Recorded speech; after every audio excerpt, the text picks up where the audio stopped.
Gracias por acompañarnos en esta transmisión. Antes de comenzar, querríamos compartir contigo algunos materiales sobre el tema de hoy que podrían resultar de interés. En el chat te vamos a dejar los enlaces. Primera llamada.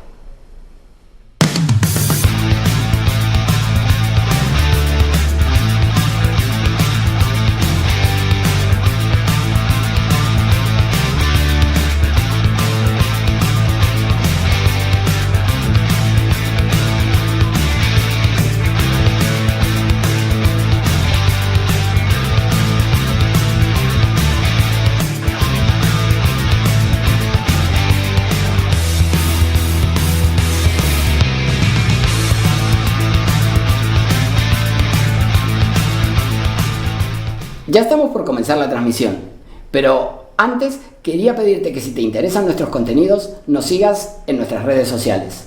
En el chat vas a encontrar los enlaces. Cuando regreses, estaremos comenzando. Segunda llamada.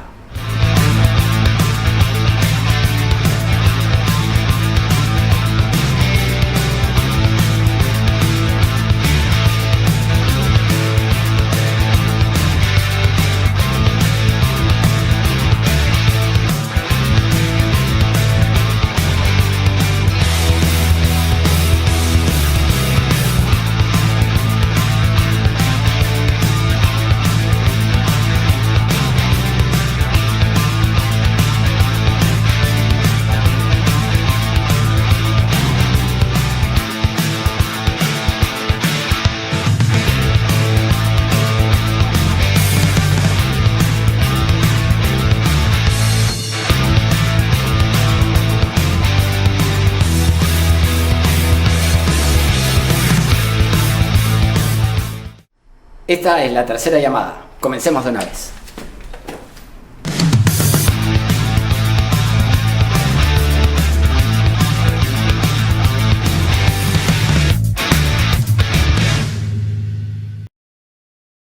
Hola, ¿qué tal? Muy buenas tardes, ¿cómo están ustedes? Bienvenidos a una nueva edición de la segunda temporada de El Constitucional, que se sigue transmitiendo a través de nuestra página de Facebook, omar.sar, por televisión abierta a través de Onda Digital, canal 18.4 en Lima, por Cable Más, canal 791 y a través de la plataforma de LP Pasión por el Derecho, que es una entidad de referencia en materia jurídica y brinda capacitación a miles de profesionales.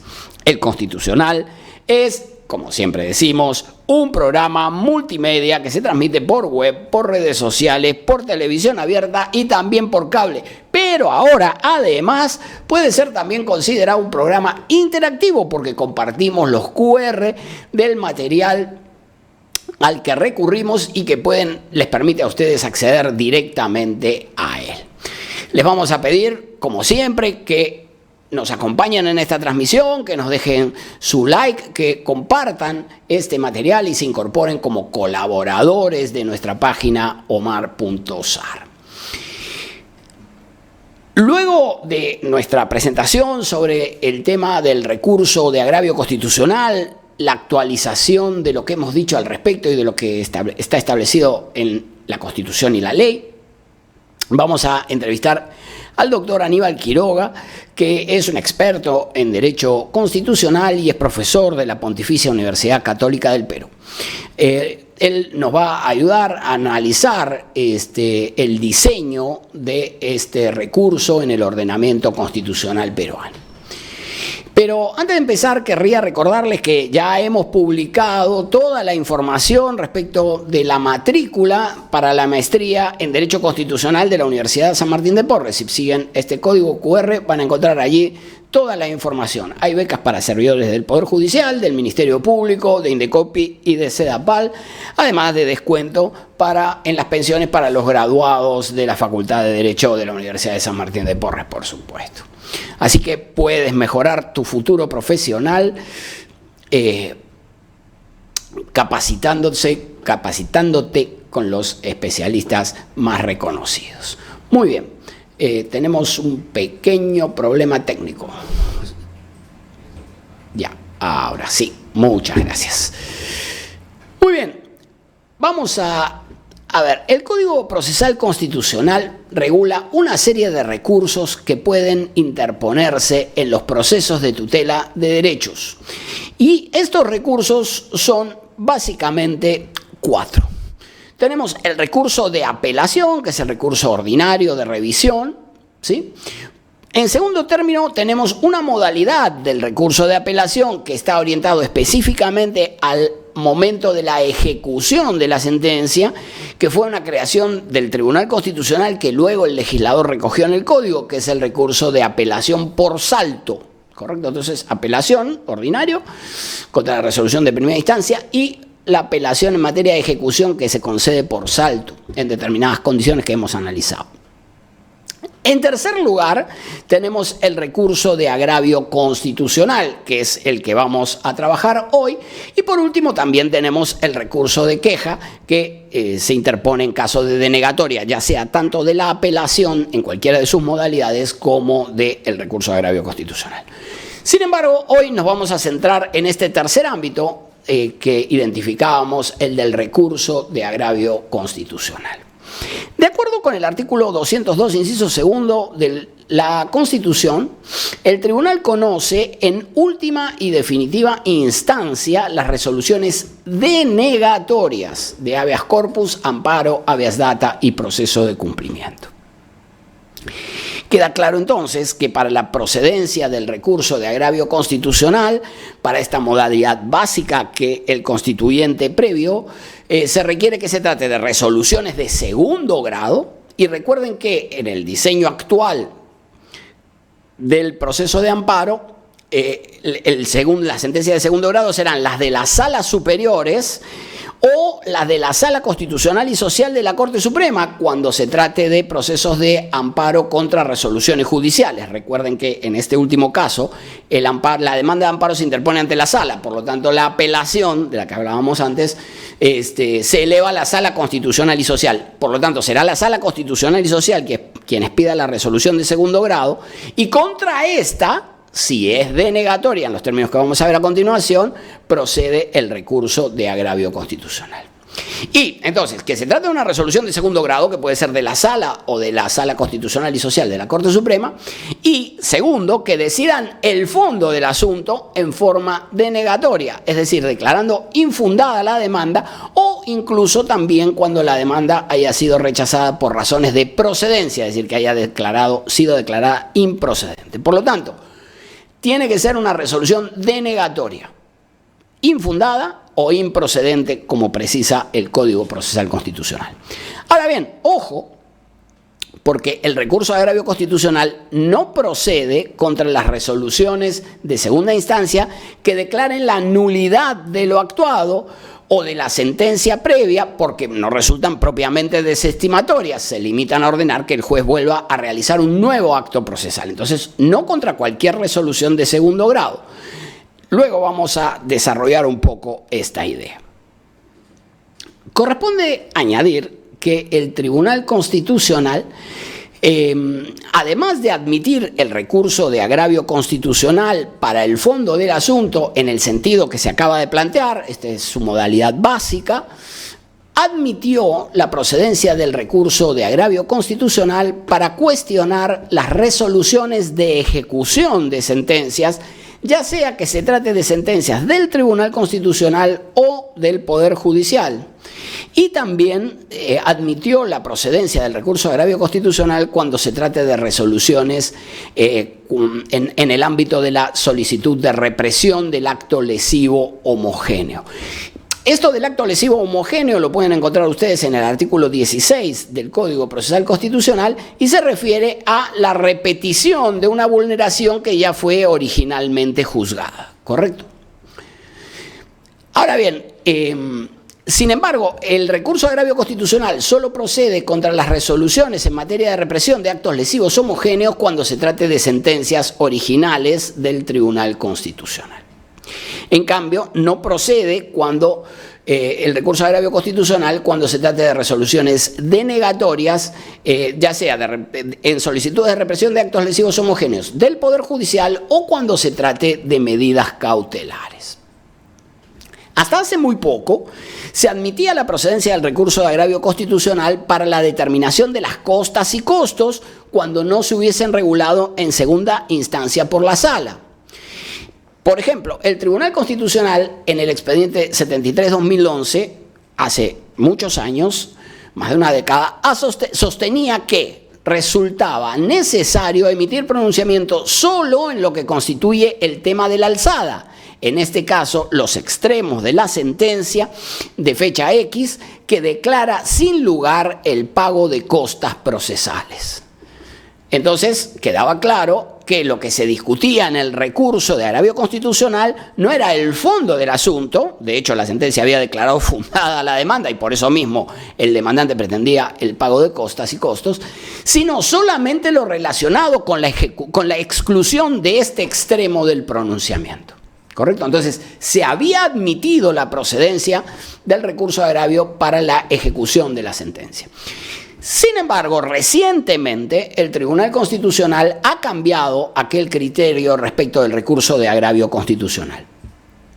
Sostuvo actualmente que al interponer el recurso de agravio constitucional regulado por el artículo 24 del Código Procesal Constitucional, se debe sustentar, y cito, el agravio, invocando también la violación del contenido constitucionalmente protegido de un derecho fundamental, y no cuestiones colaterales que, aunque puedan guardar conexidad procesal incidental con el asunto de fondo materialmente discutido, carecen en sí mismas de relevancia constitucional.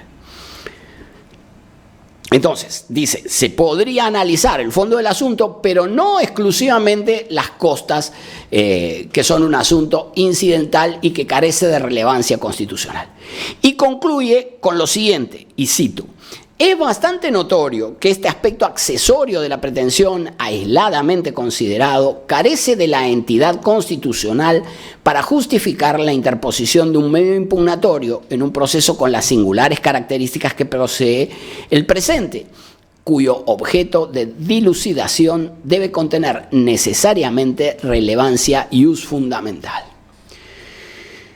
Pero sin embargo, la cosa no quedó solamente aquí, pues ayer, 7 de julio, se han publicado múltiples resoluciones en las que se imponen multas a aquellos abogados que hayan interpuesto recursos de forma maliciosa.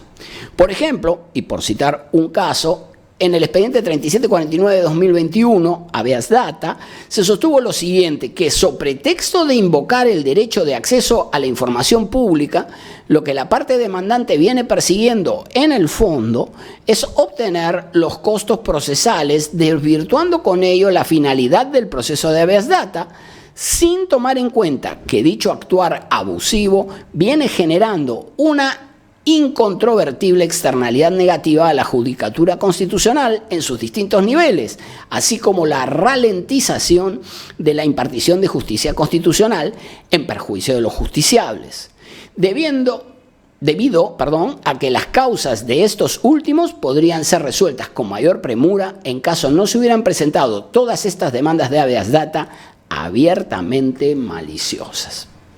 Entonces, el criterio actual del Tribunal Constitucional es el de que, primero, el recurso ya no procede frente a la cuestión de las costas y costos que no hubiesen sido atendidos en la sentencia de segundo grado, 1, y 2, que eventualmente se pueden imponer multas procesales a quienes interpongan maliciosamente recursos de agravio constitucional con miras a discutir exclusivamente el tema de los costos y no una discusión fundamental sustantiva. En nuestra página de Facebook, omar.sar, presentamos un resumen sobre los supuestos de procedencia o improcedencia del recurso de agravio constitucional que ahora te vamos a mostrar. En este enlace QR que tienes a la vista puedes acceder a ese cuadro que ahora vamos a presentar. Entonces, resumiendo los casos de procedencia, por ejemplo, tenemos en primer término el recurso de agravio constitucional procede contra las resoluciones denegatorias para decidir el fondo del asunto. A esto es a lo que se refiere el artículo 202, inciso 2 de la Constitución y el artículo 21 del Código Procesal Constitucional. Muy bien. Por otro lado, se ha admitido también la procedencia del recurso de agravio, como ya dijimos, para el caso de la ejecución de sentencias, para el control de la correcta ejecución de las sentencias, y puede tratarse de sentencias del Tribunal Constitucional o del Poder Judicial. En el cuadro que estamos presentando puedes ver los enlaces a las sentencias y podrás acceder a ellas. También decíamos que el recurso de agravio constitucional procede respecto de la represión del acto lesivo o homogéneo, pero solamente cuando se trata de sentencias del Tribunal Constitucional, y también procede contra las resoluciones estimatorias exclusivamente cuando se haya favorecido a personas imputadas de tráfico ilícito de drogas, de lavado de activos o de terrorismo, y aquí en el cuadro te adjuntamos las sentencias. Esto es en qué casos sí procede el recurso. Por otro lado, en la segunda columna, a la derecha, vas a encontrar aquellos casos en los que no procede el recurso. ¿Cuándo no procede el recurso? Cuando se trate de resoluciones de segundo grado que declaran nula la sentencia de primera instancia. Ya lo habíamos mencionado, en este caso no es propiamente una resolución denegatoria. Tampoco procede el recurso de agravio constitucional contra resoluciones de segundo grado en el trámite de medidas cautelares. En las cautelares no procede el recurso de agravio constitucional, el tribunal hasta aquí ha mantenido un criterio uniforme. Había admitido antes, pero se ha cerrado esa posibilidad ahora de la procedencia del recurso de agravio constitucional contra resoluciones de segundo grado respecto de la regulación de costas y costos. Actualmente entonces, este es el estado actual de la jurisprudencia y en el cuadro tienes el enlace, no procede el recurso de agravio constitucional para el cuestionamiento de costas y costos. Y por último, tampoco procede el recurso de agravio constitucional cuando se trate de resoluciones estimatorias en casos diferentes de aquellos que los que dijimos, ¿no? Es decir, tráfico de drogas, lavado de activos y terrorismo. Por otra parte, el artículo 21 del Código Procesal Constitucional al que hacíamos referencia dice lo siguiente: la interposición de los medios impugnatorios, con excepción de la queja, no requieren fundamentación, salvo en el proceso de habeas corpus si el apelante es la parte demandada. Y atención, el demandante que impugna una resolución sustenta los agravios en la instancia superior, conforme a los procedimientos establecidos en el presente código. Queda claro entonces que la sustentación del recurso de agravio constitucional se presenta ante el superior, es decir, directamente ante el Tribunal Constitucional, y debe ser interpuesto ante la sala, naturalmente, dentro de los 10 días de notificada la resolución denegatoria que declara infundada o improcedente la demanda, la cuestión relacionada o, por ejemplo, la cuestión relacionada con la ejecución de la sentencia. El recurso se interpone, insisto, ante el órgano que resolvió la cuestión, es decir, en segunda instancia, para el análisis del fondo del asunto, en segunda instancia, ante las salas superiores o la sala constitucional de la Corte Suprema, como ya decíamos, en caso de que se trate de un amparo contra resolución judicial. Ojo, el recurso de agravio constitucional va a conducir el expediente al Tribunal Constitucional, se va a elevar el expediente al Tribunal Constitucional, pero no se presenta ante el Tribunal Constitucional, sino ante el órgano que resolvió en segunda instancia, que es quien debe conceder el recurso y elevar luego el expediente. Justamente uno de los temas que queremos conversar con el doctor Aníbal Quiroga es justamente este tema de si no podría el legislador o eventualmente si habría que reformar la Constitución, evaluarse la procedencia del recurso de agravio constitucional comparándolo con otros institutos. Lo vamos a ver más tarde. Lo único que se hace ante el Tribunal Constitucional es la fundamentación del recurso, no se interpone el mismo, ¿sí? Se interpone ante el órgano de segundo grado y se presenta el recurso, se concede, se eleva el expediente y se fundamenta ante el superior. Otra novedad relevante que se ha producido recientemente se refiere a la aplicación del artículo 24 del Código Procesal Constitucional, que dice lo siguiente: en el Tribunal Constitucional es obligatoria la vista de la causa. la falta de convocatoria de la vista y del ejercicio de la defensa invalidan el trámite del recurso de agravio constitucional.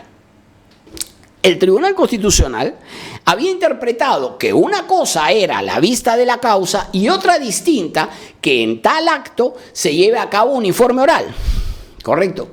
Atendiendo a este criterio, había añadido en el reglamento normativo del tribunal un artículo 11C, fijando el criterio de que todas las causas tenían vista, pero no necesariamente en todas se llevaba a cabo un informe oral. La defensa se garantizaría por escrito y en los casos en los que la demanda resulte improcedente se resolvería inmediatamente, pero sin audiencia pública y por ende sin informe oral.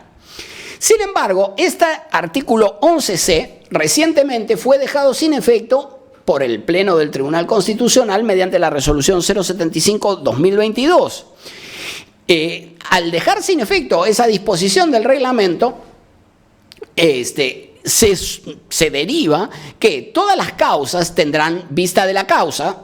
Antes también todas las causas tenían vista, pero ahora todas las causas tendrán también audiencia pública, es decir, la vista será en audiencia pública y por ende se habilitará también la posibilidad de que los abogados hagan uso de la palabra en ese acto. Recuerden ustedes que, de acuerdo con el artículo 31 del reglamento normativo, para hacer uso de la palabra en el acto de la audiencia pública se debe solicitar, ¿correcto? Dentro de los 3 días de publicada la fecha de la vista.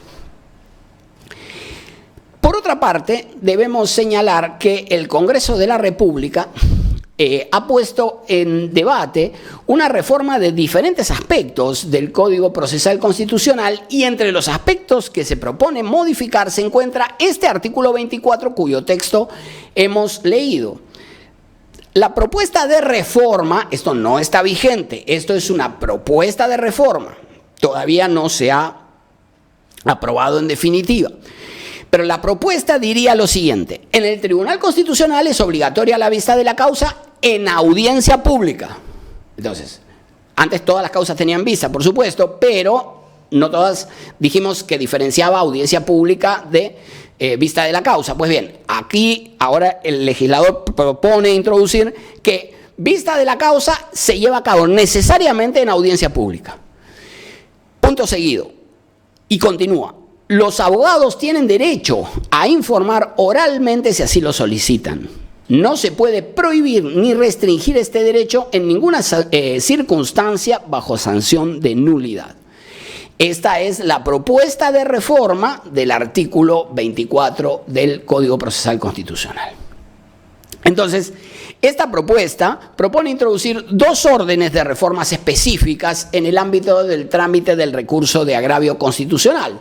Primero, establece que la vista es obligatoria, pero añade que debe realizarse en una audiencia pública y, además, se añade también que los abogados tienen un derecho a informar.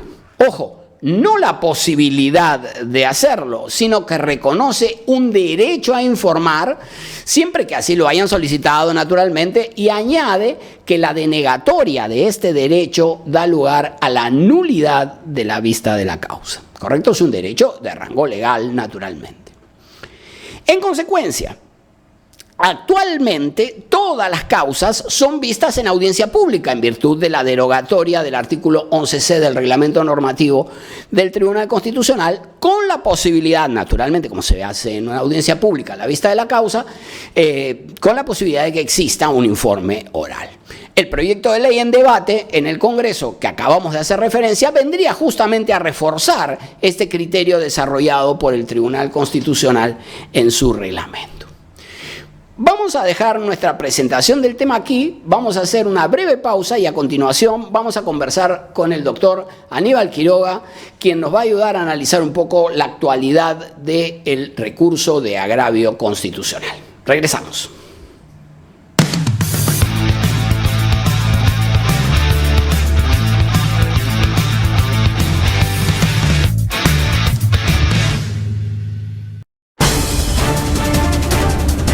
Los miércoles a las 9 de la noche los espero en Lapsus por Onda Digital Perú para que sepas la verdad para que te enteres lo que realmente debes saber y para que no te dejes engañar por otros que siempre mienten o engañan a la población. Lapsus, Onda Digital Perú, miércoles 9 de la noche.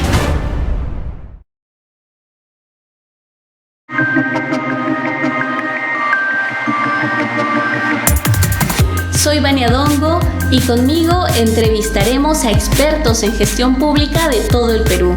Ellos compartirán con nosotros sus experiencias, anécdotas, su visión y también los problemas que hay para poder llegar al Perú que todos deseamos. Acompáñame en este programa Ruta Perú todos los martes a las 8 de la noche aquí en Onda Digital Perú.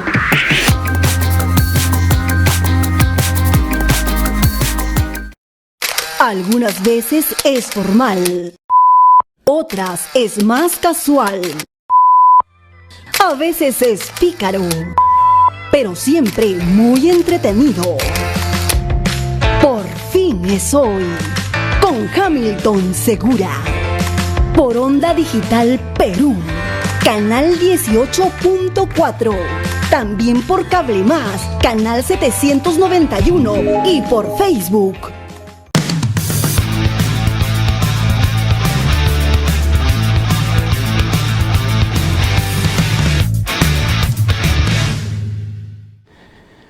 Muchas gracias por conseguir acompañándonos. Vamos a conversar ahora con el doctor Aníbal Quiroga, que es un experto en Derecho Procesal Constitucional, es profesor de la Pontificia Universidad Católica del Perú.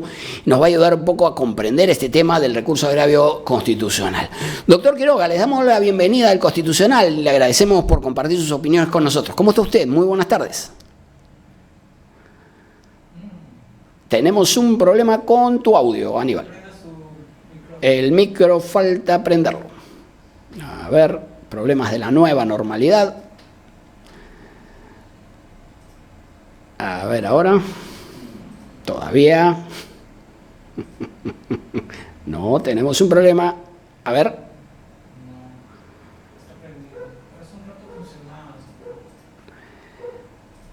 A ver, tenemos un pequeño problema. Si no, hacemos una pausa y regresamos. Vamos a hacer una pausa y regresamos, Aníbal. Dame un segundito, tenemos un problema para escucharte. A ver, ¿qué haces?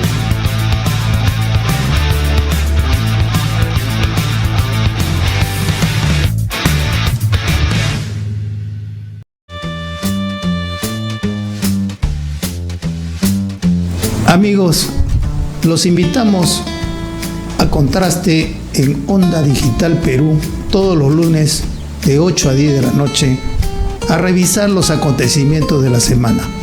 Les pondremos los cuadros, los analizaremos con nuestros invitados y con Marcos y con Electo. Vamos a tener una nueva visión de país. Por eso reiteramos la invitación. Estamos con ustedes los lunes de 8 a 10 de la noche por Onda Digital Perú.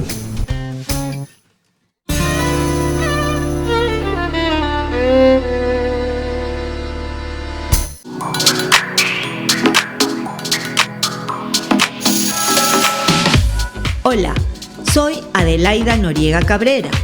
Recuerda que tienes una cita íntima conmigo, pero ahora en un nuevo horario, los días lunes de 7 a 8 y los jueves de 8 a 9 de la noche.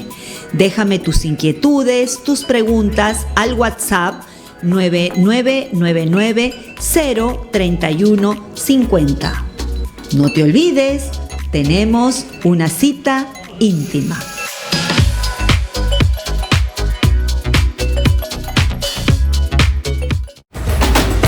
¿Buscas nuevas ideas para fortalecer tu negocio? Aquí en Onda Digital 18.4 y también por Cable Más tenemos Persevera Empresarial, un programa con ideas, consejos y sugerencias para ti y tu empresa. No te lo pierdas, martes 9 de la noche, Onda Digital 18.4. Te invitamos.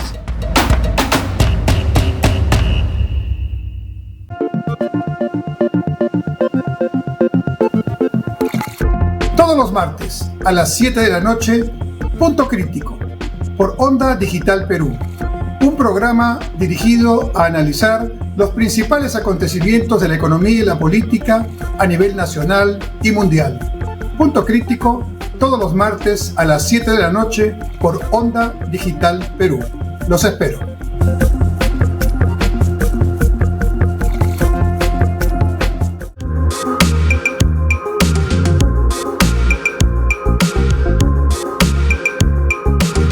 Hola, soy la doctora Mariela Guerra, médico experta en salud mental. Y justamente pensando en tu mente es que todos los miércoles a las 8 de la noche estaremos desarrollando un programa que resolverá tus dudas, tus preguntas relacionadas a los diferentes tipos de problemas de la salud mental. Aquí en Onda Digital Perú, señal abierta 18.4, cable más 791. Puedes seguirnos en Instagram, Facebook, YouTube. Recuerda, todos los miércoles a las 8 de la noche tienes una cita con nosotros.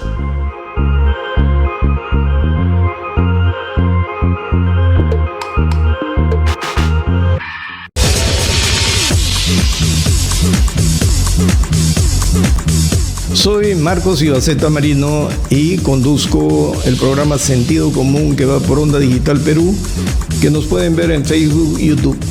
Les invitamos a seguirnos porque en nuestro programa planteamos las cosas, hacemos análisis con un lenguaje transparente, muy directo, muy preciso, sin subterfugios, porque ya es tiempo de hablar en el Perú no a media voz, como decía González Prada, sino hay que decir las cosas por su nombre. Los invitamos todos los jueves a las 21 horas.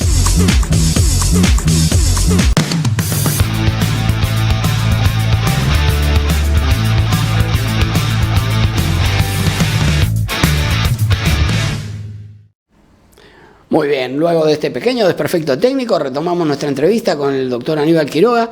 A ver si nos escuchamos ahora. Doctor Quiroga, ¿nos escucha? Hola Omar, ¿cómo estás? Buenas noches, yo lo escucho sí, bien. Qué éxito, muy bien. Aníbal, ¿cómo te va? Te molestábamos para preguntar por la regulación. Hablábamos recién del recurso agravio constitucional, y la primera pregunta era sobre su diseño constitucional y su procedencia solo contra resoluciones denegatorias, es decir, genera la particularidad de que en nuestro ordenamiento procesal hay un recurso que no está previsto para las dos partes, sino solo para el demandante. ¿Qué opinas de esta regulación constitucional? Este es un problema constitucional, claramente no es un problema del legislador. Sí, bueno, yo de alguna manera fui testigo de ese debate constitucional en el año 79, justo el año en que estaba por terminar la carrera de Derecho, porque nosotros entramos a la facultad con la Constitución del año 33 y egresamos con la del año 79.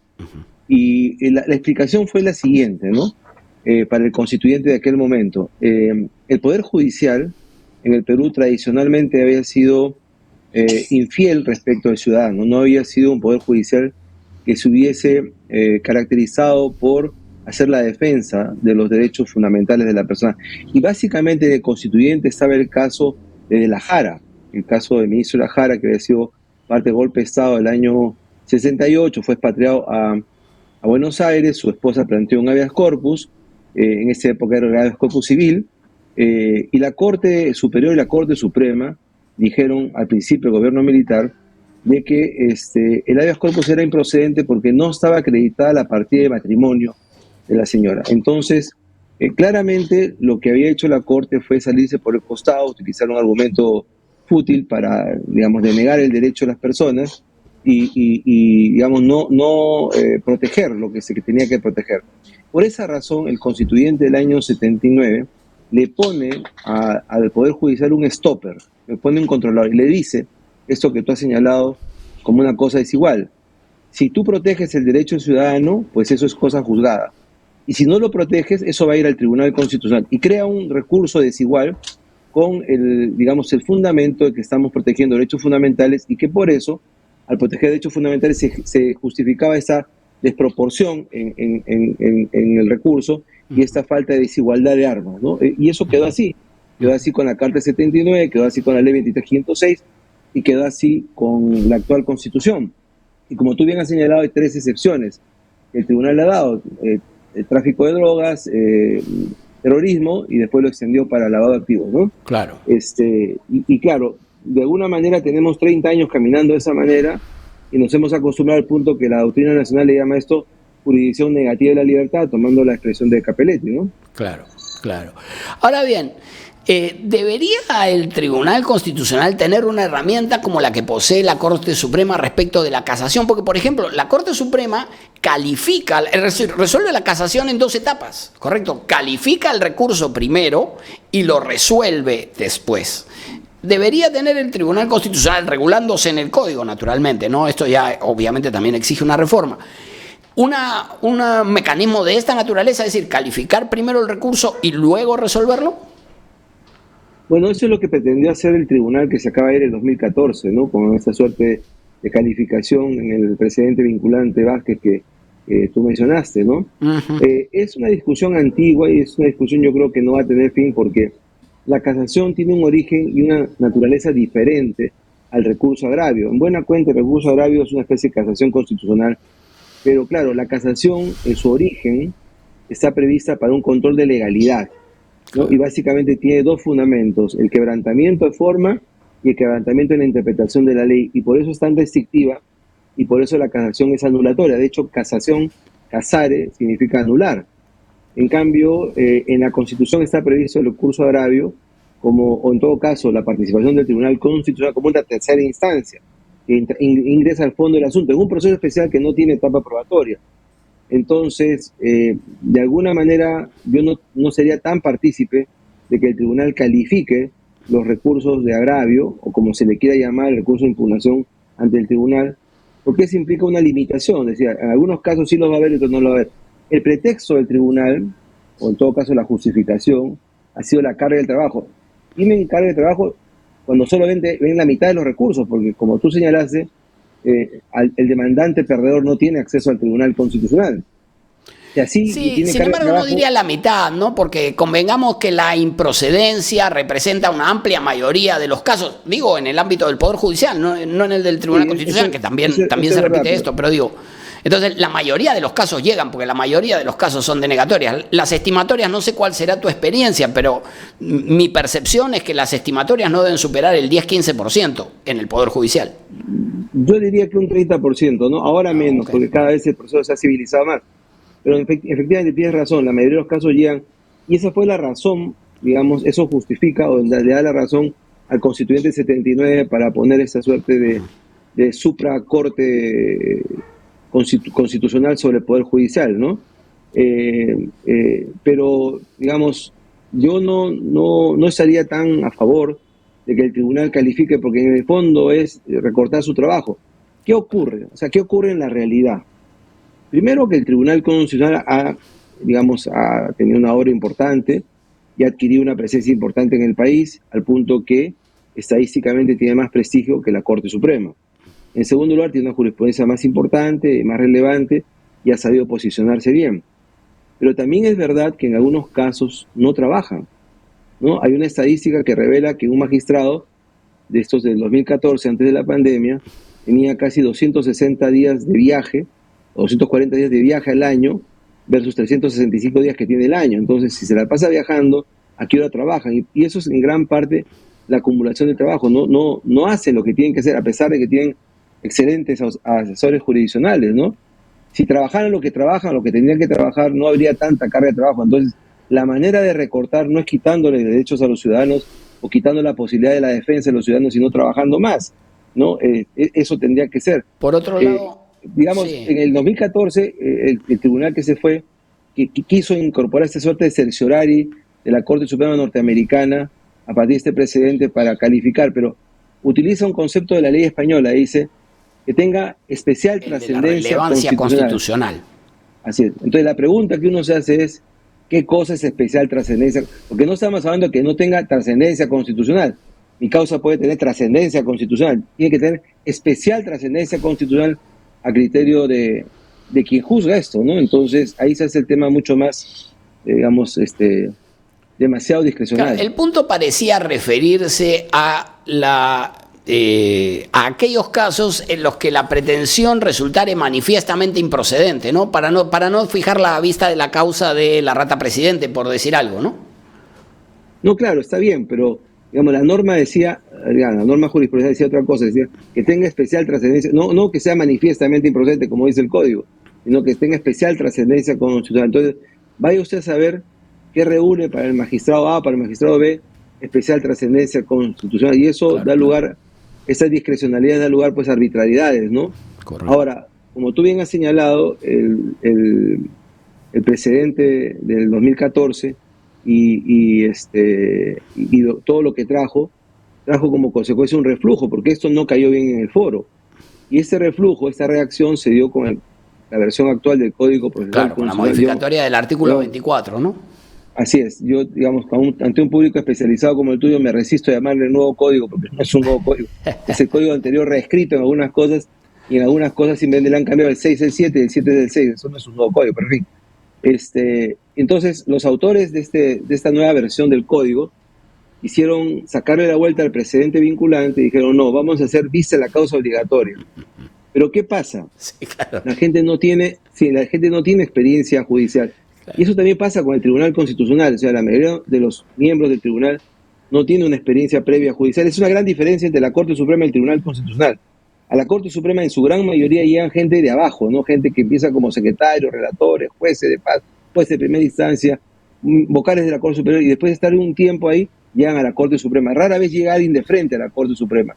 Acá no, acá se juntan 7 señores que de repente no han tenido experiencia ni en la judicatura ni en el litigio y se ponen a juzgar.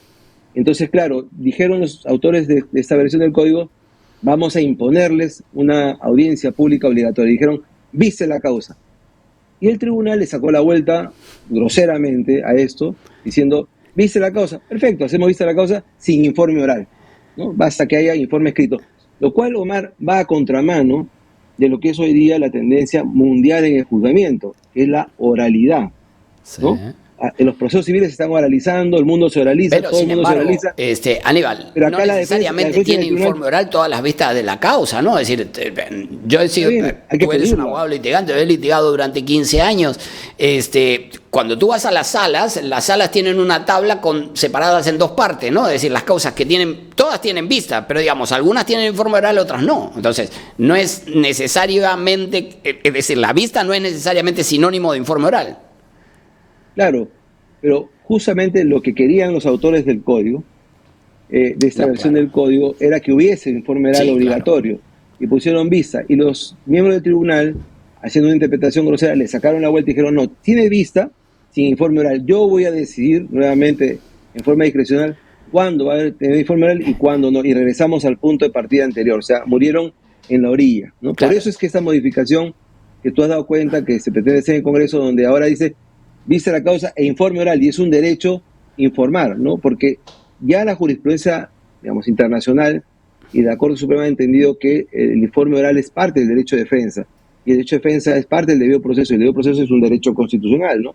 A veces ocurre... que pareciera abonar en favor de tu posición es que la Constitución dice que el tribunal conoce en última y definitiva, y cito, instancia. No dice que el tribunal conoce extraordinariamente, no dice que lo que dice es que el tribunal conoce en instancia. Así que, ¿cuál es la consecuencia de que la Constitución, no la ley, no la opinión del legislador, diga que el tribunal conoce en instancia? ¿Cuál es la consecuencia? La consecuencia natural en una interpretación constitucional natural es que el tribunal conoce el fondo, a diferencia de la casación, y vendría, digamos, la principal diferencia con la casación. La casación no conoce el fondo del asunto, conoce solamente la denuncia sobre la aplicación errónea de la ley o del proceso.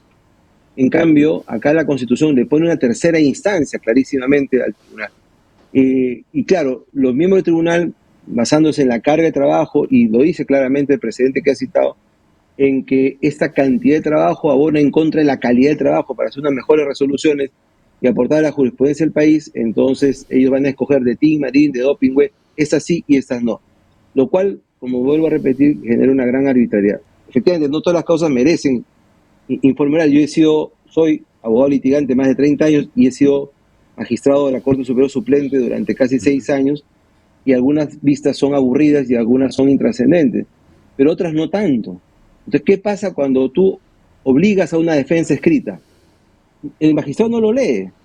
Y tú has sido asesor jurisdiccional. Difícilmente el magistrado lee la defensa escrita, la leen los asesores, la leen los funcionarios intermedios. Entonces, cuando tú dices, no, la defensa en el tribunal se va a hacer por escrito y solo por escrito, estás condenando a que tu papel no lo lea el magistrado, aunque se lo dijeran al magistrado.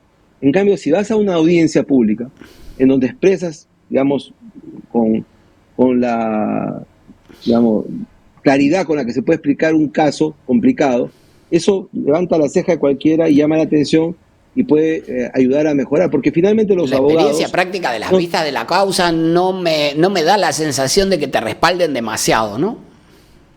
Claro, yo lo sé. Los informes orales, no sé cuál será tu percepción, una vez más, esto puede ser objeto de percepciones diferentes. Mi opinión es que no aportan demasiado. Probablemente las universidades tengamos que hacer esfuerzos, digo, poniéndome en el lugar de profesor universitario y asumiendo la responsabilidad que nos corresponde como tal, hacer esfuerzos en preparar mejores expositores de problemas concretos en términos breves, porque, digamos, naturalmente siempre vas a tener poco tiempo, ¿no?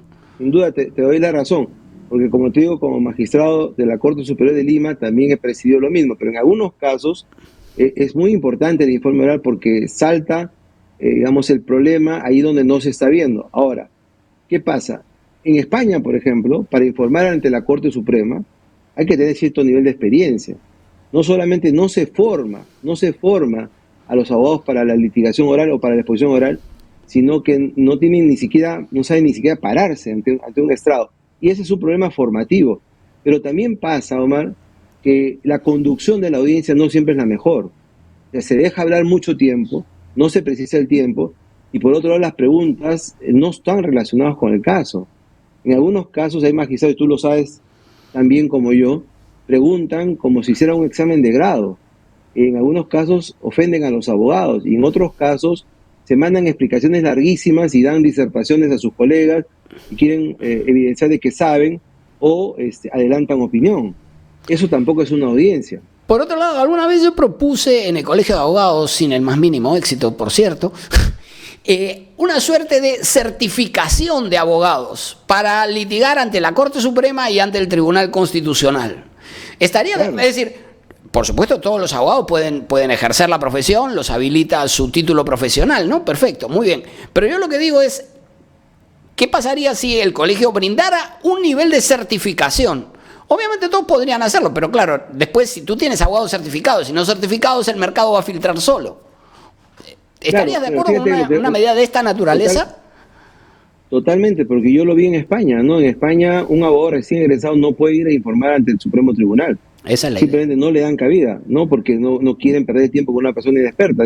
Es como la certificación que existe para conducir. Una cosa es que tenga una licencia para conducir una Piper, una avioneta, otra cosa es que conduzcas un Airbus. Una cosa es que conduzcas un autoturismo y otra cosa es que conduzcas un camión o un con pasajeros. Tiene que tener una certificación especial. Hay niveles de especialización, sin duda alguna. Hay informes que son muy aburridos, hay informes que no dicen absolutamente nada, pero hay otros informes que sí son importantes para decidir el tema, porque hay que tener en cuenta que en un colegiado hay un ponente y los otros 6 esperan lo que el ponente diga. Y a veces ven cosas en el informe oral que no se han visto pues en la ponencia y que resaltan. Entonces, de eso trata, ¿no? Yo creo que ¿Y tú dirías que el informe oral se refiere al contenido del derecho a la tutela procesal? Es decir, es un contenido esencial. Sin duda alguna, es parte del derecho de defensa. Máxime en un estadio judicial en el que estamos oralizando el tema. O sea, hoy día, por ejemplo, hay juzgados de litigación oral civil, con el mismo Código Procesal Civil, ¿no? Hoy día la justicia se ha especializado en el tema de oralidad, tanto civil como penal, administrativo o familiar. Oral significa hablar delante del juez, abandonando la escrituralidad. Entonces, el tribunal dice, no. Acá la defensa, hazla por escrito. ¿Viste la causa? Presenta tu defensa por escrito. El problema es si razonablemente ese escrito enjundioso de defensa es leído por el magistrado. Subrayemos que esta defensa por escrito ha sido dejada sin efecto recientemente, ¿no? Es decir, justamente parte de la actualización que hemos hecho fue esta de que se ha derogado ese artículo 11C del reglamento. No es que desaparezca. O sea, yo, por ejemplo, en mi experiencia personal, informo oralmente y presento un escrito de fundamentación. Correcto. Que corrobora lo que he dicho. O sea, no es que esté prohibido presentarlo por escrito, pero la oralidad es muy importante y la inmediación también. Entonces, ¿tú estarías de acuerdo con la reforma propuesta por el Congreso en el sentido de que existe un derecho de hacer uso de la palabra en el acto de la vista? Existe un derecho. Yo estoy formado en la teoría del proceso y el informe in voce es parte esencial del derecho de defensa en un sistema oral. De eso trata. Imagínate un juicio oral en donde penal donde las partes se comunican solamente por escrito, ¿no? ¿Qué sentido tiene? La idea es justamente ver a las partes, ver digamos, la exposición que se hace en los términos de la defensa de la causa. Es parte del derecho de defensa. Por otro lado, la exigencia convencional es la de que debe tratarse de procesos céleres, pero también eficaces, ¿no? Para la tutela de los derechos, ¿no? Quiero decir. Sí, pero en audiencia, dice, toda persona tiene derecho a un juicio en audiencia, a ser escuchado por un juez imparcial. Independiente, ¿no? e imparcial. Así es. Entonces, escuchado significa ser oído. Y a uno oye cuando le hablan. Entonces, no está diciendo que sea escriturario. Bueno, al fin y al cabo, cuando tú presentas un escrito también te están escuchando. O debería decir, solo se debería entender escuchar en el sentido literal, en el sentido de que nos estamos escuchando nosotros dos. El principio básico anterior al debido proceso es tener his day in the court, su día en la corte, que significa comparecer delante del juez personalmente, y el juez está mirando. Es una expresión oral. O sea, además son sentidos distintos. La vista es una cosa y el oído es otro. Y por algo hemos abandonado el sistema escriturario, ¿no? Entonces, tú dirías que respalda tu posición la disposición convencional en el sentido de que la persona debe ser, y cito, escuchada. Sí, oída, citada y vencida en juicio justo, claro. Correcto. Muy bien. Y, por último, ¿harías algún ajuste en la regulación del recurso de agravio constitucional? O, bueno, en principio, el estado actual sería un estado adecuado. Yo creo que el estado actual es el estado adecuado, pero el tribunal tiene que ser más eficiente. O sea, el tribunal tiene que tener una jurisprudencia para los casos similares que sea más rápida. El tribunal tiene que administrar mejor las audiencias para que no sean tan largas y tediosas. Tiene que haber un estándar mínimo de participación. Y el criterio de Vázquez Romero de resolver las causas iguales con una resolución denegatoria. Eso es perfectamente posible, pero hay que escuchar a las partes, ¿no? No se puede hacer una especie de justicia seriada, ¿no? No es una lata de sardinas. Para cada persona, su proceso es la vida, ¿no? Uno puede ver desde afuera y decir, bueno, son procesos similares y tal, pero para cada justiciable el proceso es la vida. Claro, es su vida. Ok. Doctor Quiroga, muchísimas gracias por habernos acompañado con sus reflexiones. Encantado, hermano. Un gran gusto. Muchísimas gracias, muy amable. Nos vemos en una siguiente ocasión. Hasta cualquier momento. Muchas gracias. Y a ustedes también, muchas gracias por acompañarnos en esta edición de la segunda temporada del Constitucional. Recuerden apoyar nuestro trabajo, compartiendo esta transmisión, dejándonos su like e incorporándose como colaboradores de nuestra página omar.sar. Les mandamos un abrazo y nos vemos en un siguiente programa de El Constitucional. Muchas gracias.